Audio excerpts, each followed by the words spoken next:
حضرت ابو ہریرہ رضی اللہ تعالی عنہ روایت کرتے ہیں کہ نبی کریم صلی اللہ علیہ وسلم نے اپنے رب سے حکایت کرتے ہوئے بیان فرمایا، ایک شخص سے گناہ سرزد ہو گیا، پھر اس نے کہا، اے اللہ میرے گناہ کو معاف فرما دے۔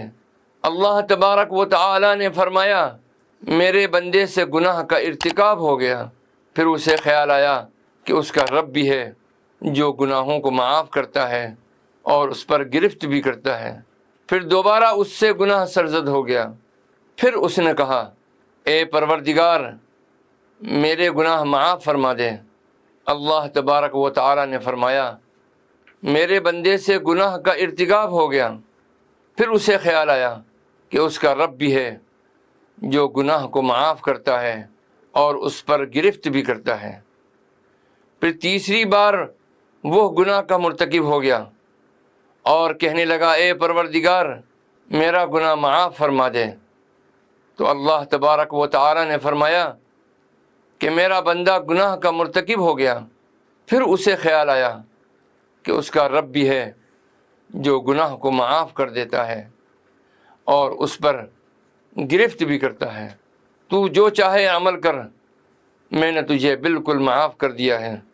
اس روایت کو نقل کیا ہے امام مسلم اور امام بخاری رحمہم اللہ نے۔ اس حدیث مبارکہ کی تشریح کے سلسلے میں علماء کرام ارشاد فرماتے ہیں کہ یہ بہت عظیم الشان حدیث ہے جو گناہ گاروں کو مایوسی سے بچانے اور مغفرت کی امید دلانے میں بہت اہم عامل کی حیثیت رکھتی ہے۔ انسان خطا کار ہے، گناہوں کا پتلا ہے۔ نبی کریم صلی اللہ تعالی علیہ وسلم کا فرمان ہے کہ تم سب کے سب خطا کار ہو اور سب سے اچھا خطا کار وہ ہے جو توبہ کر لے۔ چنانچہ ایسے ہی ایک شخص کا تذکرہ اس مبارک حدیث میں کیا گیا ہے کہ اس سے گناہ کا ارتکاب ہوا تو اسے ندامت اور افسوس ہوا اور اللہ تعالیٰ کے دربار میں معافی کی درخواست دی۔ اللہ تعالیٰ کو اس کی یہ ادا بہت پسند آئی کہ گناہ سرزد ہوتے ہی اس نے توبہ کر لی۔ اسے اللہ رب العزت نے کس پیار بھرے انداز میں ذکر فرمایا ہے کہ اس کا معافی کا خواستگار ہونا اس بات پر دلالت کرتا ہے کہ وہ مجھے مانتا ہے اور اسے یہ بھی احساس ہے کہ اس کا رب معاف بھی کر دیتا ہے اور گرفت بھی کرتا ہے۔ گویا وہ بندہ ایمان کے دونوں پہلوؤں میں توازن کے ساتھ امید و بیم کی حالت میں مغفرت کی درخواست کر رہا ہے، اور دوبارہ سہبارہ بھی ارتکاب گناہ کے بعد وہ اس پہ کرے عفو درگزر کے دربار کو نہیں چھوڑتا۔